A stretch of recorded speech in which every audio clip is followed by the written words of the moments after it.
Halo teman-teman, kembali lagi di konten Working Class Hero. Akhirnya setelah sekian lama, beberapa episode ke-skip karena yang bikin konten kayaknya kurang niat.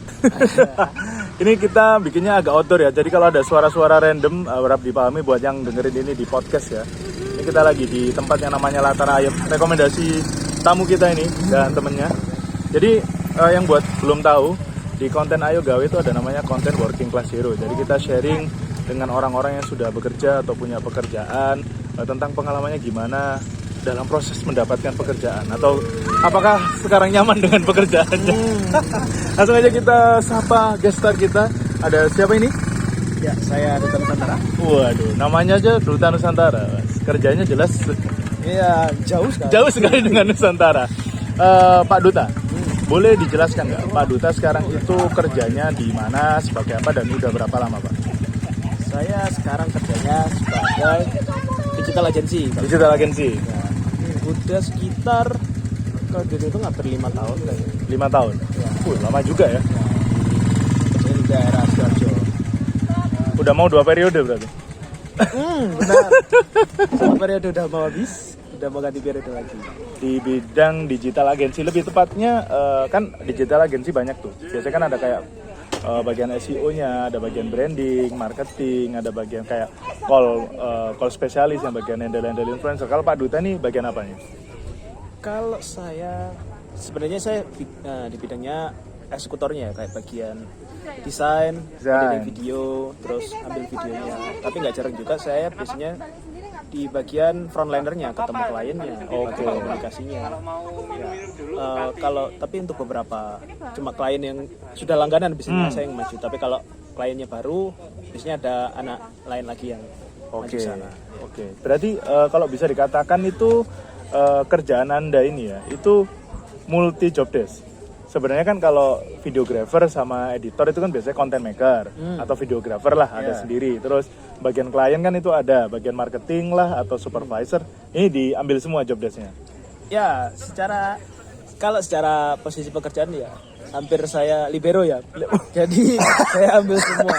Libero, oke. Gelandang bertahan. Ya, karena ini juga sebenarnya kantor saya dulu itu bukan di digital agency. Oke. Jadi setelah lama kena pandemi dan sepi, saya rubah jadi digital agency untuk Anda yang nge-shifting ya? Ya, yang bukan shifting ownernya saya. ya? Bukan ya? ownernya. Anda di atas owner kayak? Iya, bahkan ownernya juga tanya, bos saya juga tanya, ini enaknya mau diapain? Jadi daripada nganggur, terus kan saya pikir juga tim saya itu sebenarnya punya keunikan sendiri-sendiri di bidang multimedia. Jadi kenapa nggak rubah menjadi ke digital agency? Pun ya ada beberapa anak yang pengalamannya juga di bidang seperti itu. Berarti awalnya belum menjadi digital agency ya? Awalnya belum. Awalnya apa tuh? Awalnya dulu itu kita kerja untuk membuat GPS-nya tol Jepang. Jadi kalau dijelaskan dulu waktu kita masuk kalau mobilnya masuk ke tol Jepang itu nanti di layar mobilnya ada video jalannya itu. Jalannya kayak G-Maps gitu ya, kayak Google Maps ya. Ya. Tapi ini khusus untuk tol di Jepang. Khusus untuk tol di Jepang. Berarti ini kalau boleh dikatakan perusahaannya itu punya orang Jepang berarti?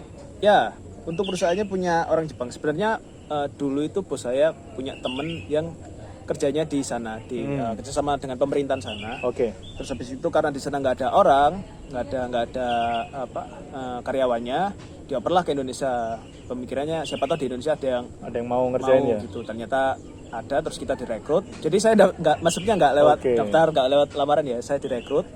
Terus lanjut akhirnya sampai sekarang. Kok bisa direkrut? Nah itu berawal. Logikanya kan nggak mungkin ya. Kalau mungkin jalan-jalan terus tiba-tiba ada orang Jepang random terus nawarin kerjaan kan nggak mungkin. Gimana tuh? Itu awalnya juga dari teman saya itu kebetulan tetangga bos saya. Oh, jadi koneksi orang dalam ini. Ya, terus tanya di grup kan siapa yang bisa editing video gitu. Karena awalnya kerjanya cuma ngedit video kan. Oke. Terus saya bilang saya bisa, terus ada beberapa teman juga bisa. Habis itu kita ketemu, ngobrol, terus dibawa ke kantor, diwawancara. Akhirnya masuk ke kantornya. Oke, jadi akhirnya diterima sebagai tentara Romus. Dulu awalnya happy, sekarang dipikir-pikir iya juga. Jadi kerja roda. Tapi gini nih, awalnya kan dari sebuah perusahaan yang bergerak di bidang kayak pembuatan peta tadi ya, bikin peta terus jadi agensi. Kalau biasanya kan kalau ada shifting gitu kan ngefek ke omset dari perusahaan atau anything, itu ngefek gak sih perubahan itu? Atau jadi lebih baik atau semakin buruk? Sangat ngefek sekali. Dulu karena kerjanya kita pakai Jepang ya, masih pakai mata uang Jepang, jadi dibayarin dari sana. Itu karena kita kerjanya juga dengan pemerintah, otomatis bayarnya gede-gede biasanya. Oke, Ya. Cuma setelah pandemi, terus kita nggak ada bayaran sama sekali. Jadi gajinya teman-teman itu katanya dipotong dari tabungan ownernya? dari bos saya selama yang didapatkan selama kita kerja di situ. Terus lama-lama kepikiran, saya yang punya pikiran ini kalau lama kayak gini bangkrut tabungannya bosnya. ya bakal habis dan Habis bangkrut. tabungannya. Ya akhirnya gimana kalau kita shifting, terus teman-teman setuju ya akhirnya kita lanjut shifting. Siap. Terus gini nih, kalau boleh di-spill ya, kalau nggak apa-apa. Dulu kan waktu gajinya masih yen nih ya, yen ing tahu gajinya masih mata uang Jepang nih. Sampai berapa sih? Kalau nggak mau nominal, UMR nih, UMR Sidoarjo atau UMR Trenggalek gitu. Di bawah UMR. Di bawah UMR ya, Iya. tapi nggak jauh-jauh banget kan? Jauh. Jauh. Iya. UMR Ngawi. Kalau mau tak spill nggak apa-apa kok di spill aja. Sikat, kalau boleh spill sikat. Cuma 3 juta. Dulu 3 juta. Awalnya Tahun berapa itu? Tahun 2019? 18? 18. 18. Ya. Di 2018 gaji sebagai pembuat peta, video peta itu 3 juta. 3 juta. Bahkan Kalau nggak sampai dulu. Awalnya masih 2 juta. 2 juta 999 itu kayak di TV shopnya Iya. Jepang ya. Gajinya sesuai orang Jepang banget nih. Anda dibayar berapa yen sebenarnya kalau 2 juta. Tapi gini, setelah shifting kan akhirnya berubah lah sekarang gaji ala orang Indonesia. Naik atau turun dari angka itu? Tetap. Dengan job desk lebih banyak. Dengan job desk Dengan lebih job desk banyak. lebih banyak. Tapi kita ada kerjaan tambahan. Jadi kayak jualan ilustrasi Oke, di oke. websitenya Jepang. Jadi kita bikin ilustrasi, bikin desain, bikin gambar, terus ditaruh di platformnya Jepang untuk dijual. Kalau udah dibeli, istilahnya kita main poin. Kalau udah sampai 2000 poin kita dapat imbalan 500.000. Oke. Tapi itu kan untuk itu kan kalau didapat karena dari tiap-tiap karyawan yang ingin jual kan. Ya. Kalau nggak bisa jualan juga nggak dapat apa-apa kan. Gak dapat apa-apa. Oke.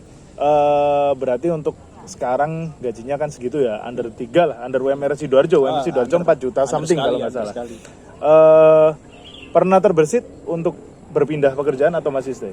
Atau karena mungkin tempatnya nyaman atau gimana seperti itu?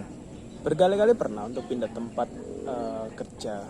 Tapi masih terkendala dengan pikiran kalau ini kantor masih bisa berkembang dan Oke. lain-lain. Masih ada hope ya? Masih ada harapan. Saya juga percaya nanti kayaknya bisa berkembang di suatu saat nanti. Cuma itu omongan sudah saya omongkan dengan teman berapa saya tahun sekitar 2 tahun yang lalu sebelum pandemi. Masih belum ada harapan? Iya, setelah pandemi harapannya mulai hilang. Ya, sepertinya nanti kalau tetap tahun depan nggak ada peningkatan, sepertinya harus pindah sih.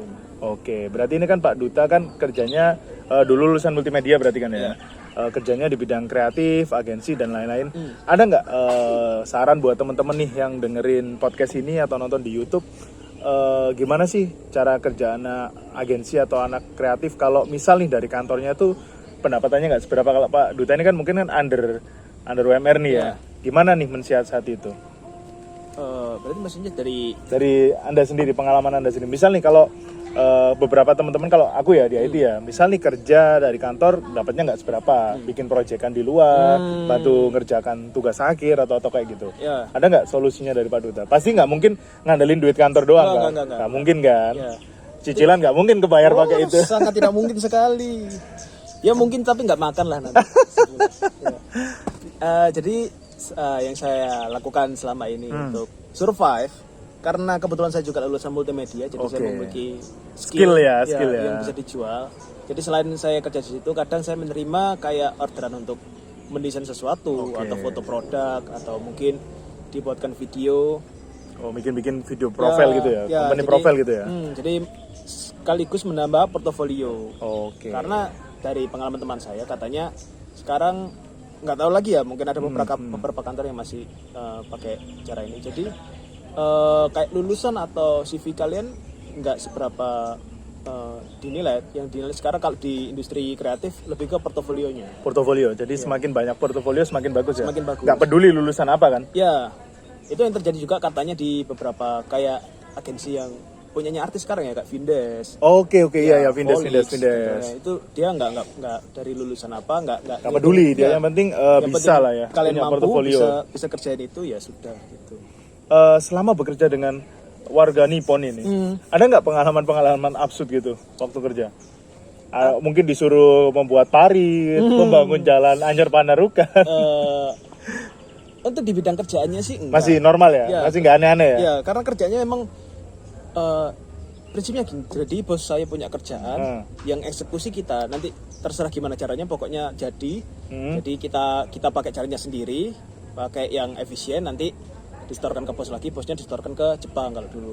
Oke. Ya, Jadi kayak masih ngesup Ya, gitu ya intinya. jadi ya? malah bos saya yang ikut ke cara kerja kita. Oke, berarti soalnya kan sering nih ada kejadian orang-orang yang kerja di bawah naungan dari Jepang nih ya, atau perusahaan dari Jepang itu biasanya kan strict banget tuh, kayak jamnya Ya, cuma nggak kalau boleh jam telat. khusus jam Memang ya, strict ya, memang strict ya, Ya, jam dan pokoknya masalah schedule ya. Itu scheduling ya.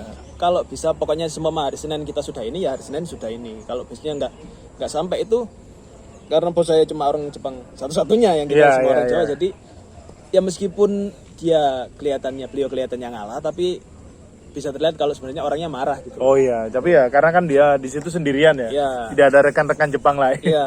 Tapi Jadi- kalau ya tapi enaknya positifnya bisa diambil dari situ. Nah ini segi positifnya nih. Ya, kita bisa lebih strict dengan waktu. Lebih disiplin ya? Iya, disiplin. Jadi bener-bener punya mental waktu adalah uang. Betul, Kalau betul. nganggur dikit, kalau kelewat atau terlambat itu rasanya udah kecewa banget. Tapi itu kan adalah sebuah mentalitas dan semangat yang bagus ya, terutama untuk Ya, dunia kerja kan. Sangat bagus sekali. Jadi kan merubah dari teman-teman yang mungkin biasa teman-teman yang di bidang kreatif kan kayak seselesainya santai dulu ngerjainnya malam gitu. Karena kerjanya walaupun di bidang kreatif tapi di bawah naungan orang yang disiplin, kayaknya jadi lebih jadi bagus. disiplin, ya. Jadi sebuah pengalaman yang bagus ya kerja di Bagus sini. sekali. Ya, takutnya malah kalau saya pindah nanti saya ikut ke Iya. tradisi Jawa lagi. Tradisi warga Ya. sekitar lagi. Sip. Oke. Itu dia, kita tadi sudah ngobrol-ngobrol sesama dengan Pak Duta, seorang kreatif yang dulunya kerja membuat map untuk warga Jepang. Dan teman-teman jangan lupa untuk terus subscribe video-video kami dan ikutin juga channel ini karena kami juga update konten setiap hari, info lowongan kerja juga setiap hari. Dan semoga juga teman-teman mungkin kalau punya pengalaman kerja apapun bisa komen di bawah. Mungkin kalau ada waktu mungkin kita bisa sharing-sharing kayak gini. Atau bisa mungkin kayak Pak Duta ya, punya pengalaman kerja ikut orang Jepang, bikin map ya kan. Baru ini ya. Iya, Biasanya kita kan disuruh kerja-kerja jadi petani. Oh, enggak dong. Sudah nggak pernah. Sudah nggak berat. Tapi sekarang berarti kan banyak hal positif yang bisa diambil dari tempat kerja ya. Gak mesti dari salary atau dari gaji yang besar. Bisa juga dari pengalaman atau kedisiplinan. Terima kasih sudah nonton video ini. Sampai jumpa di konten-konten berikutnya.